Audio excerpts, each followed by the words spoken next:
दोस्तों नमस्कार, हिंदीकुंज.com में आपका स्वागत है। आज हम लोग बात करने चल रहे हैं आईसीएसई क्लास 10 2022 की परीक्षा में जो सिलेबस जो बदलाव हुए हैं उसके बारे में बात करने। आपके परीक्षा पैटर्न में भी बदलाव हुए हैं तो उसके बारे में बात करने चल रहे हैं। 6 अगस्त को एक सर्कुलर आया है आईसीएसई बोर्ड के हिसाब से कि आप लोगों की परीक्षाएं अब 2 सेमेस्टर वाइज होंगी। एक परीक्षा यहाँ पे एक परीक्षा नवंबर में होगी 2021 में ही, और एक परीक्षा जो पैंडेमिक अभी जो चल रहा है उसको देखते हुए 2022 के मार्च अप्रैल में लिया जाएगा।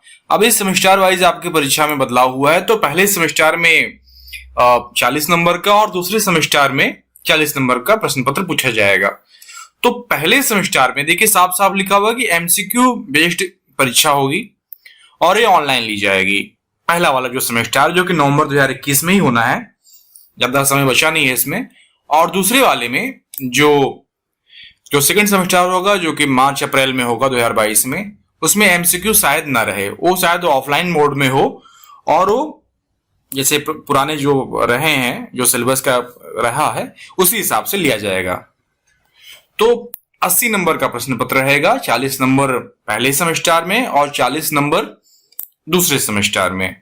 इसके अलावा 20 नंबर का प्रैक्टिकल की बात कही गई जिसके बारे में आगे बात की जाएगी।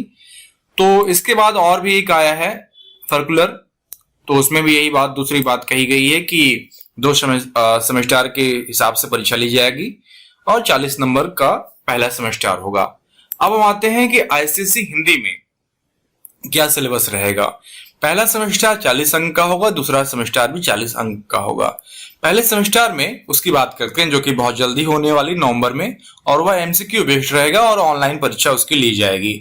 तो पहला जो रहेगा कंप्रिहेंशन ग्रामर जो कि 20 अंक का रहेगा, और इसके बाद साहित्य सागर में जो रहेंगे कहानियों में बात ठन्नी की, काकी, महायज्ञ का पुरस्कार और नेताजी का चश्मा एक कहानियों में है। कविताओं में साखी, गिरधर की कुंडलियां, स्वर्ग बना सकते हैं दिनकर जी की, और वह जन्मभूमि मेरी।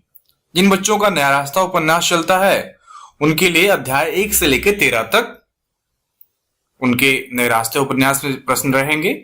और एकांकी संचय जिनका चलता है उनमें संस्कार और भावना, बहू की विदाई और मातृभूमि का मान, ये 3 एकांकी उनके पाठ्यक्रम में रहेंगे। इसके बाद सेकंड सेमेस्टर में कंपोजिशन और लेटर ये रहेंगे। सेकंड सेमेस्टर में कहानियों में बड़े घर की बेटी, भीड़ में खोया आदमी, भेड़ और भेड़िए, 2 कलाकार। कविताओं में मेघ आए, सूर के पद, विनय के पद, चलना हमारा काम है, और जिनका नया रास्ता उपन्यास चलता है अध्याय 14 से लेकर 26 तक। एकांकी संचय में आएगा सुखी डाली और दीपदान।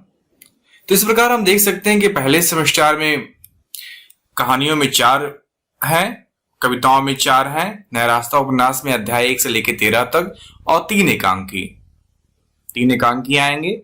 और जबकि फाइनल सेमेस्टर में आपकी 4 कहानियां, 4 कविताएं और अध्याय 1 नया रास्ता उपन्यास में 1 से 14 से लेकर 26 तक, और 2 एकांकी प्रश्न पत्र से आएंगे आपके। तो इस प्रकार यह सिलेबस रहेगा। और 2023 में जो लोग बैठ रहे हैं परीक्षा में उनके लिए अभी कोई निर्णय नहीं हुआ है, तो 2023 का जो सिलेबस रहेगा वो उसी हिसाब से होगा, और उसके बारे में अभी तक कोई जानकारी नहीं आई है। और यहाँ तक कि सेकंड सेमेस्टर 2022 के परीक्षाओं के बारे में अभी कोई निर्णय नहीं लिया गया है। फिलहाल सिर्फ आप लोग को 2021 का जो नवंबर में जो पहले सेमेस्टर में अभी परीक्षा होने जा रही है उसके लिए आप लोग तैयारी कीजिए, और वह जल्द से जल्द होने वाला है। और एमसीक्यू बेस्ड रहेगा, और वह 40 अंकों के एमसीक्यू ऑब्जेक्टिव टाइप के क्वेश्चन आएंगे जिसमें एक क्वेश्चन रहेगा जिसके 4 ऑप्शन दिए रहेंगे जिसमें एक सही होगा, और आप लोगों को ऑनलाइन मोड में होगा और आपको टिक मार्क करना पड़ेगा। तो इसी हिसाब से आपको अधिक पढ़ना पड़ेगा क्योंकि अंदर से प्रश्न पूछे जाएंगे जिनके लिए गलत या सही होता है। यदि आप आंसर नहीं लगाते तो मार्क्स आपके कट जाएंगे। तो उसी हिसाब से आप लोगों के लिए एमसीक्यू बेस्ड क्वेश्चन आपको हिंदीकुंज.com में जल्दी से जल्द उपलब्ध कराए जाएंगे, जिसका अध्ययन करके आप अधिक से अधिक अंक अपने परीक्षा में उठाएंगे। और 15 से 20 दिन के अंदर ही एमसीक्यू बेस्ड क्वेश्चन आपको hindiqueen.com के वेबसाइट में आपको उपलब्ध हो जाएंगे। आशा करता हूं कि ये वीडियो आपके लिए उपयोगी सिद्ध होगा। यदि आपको अपनी परीक्षा आईसीएसई कहानियों, साहित्य सागर, कविताओं, एकांकी, संचय, न्याय राष्ट्र से संबंधित आपको अध्ययन सामग्री चाहिए तो आप hindiqueen.com को विजिट करें। वहां पे आपके लिए अध्ययन सामग्री उपलब्ध कराई गई है। धन्यवाद।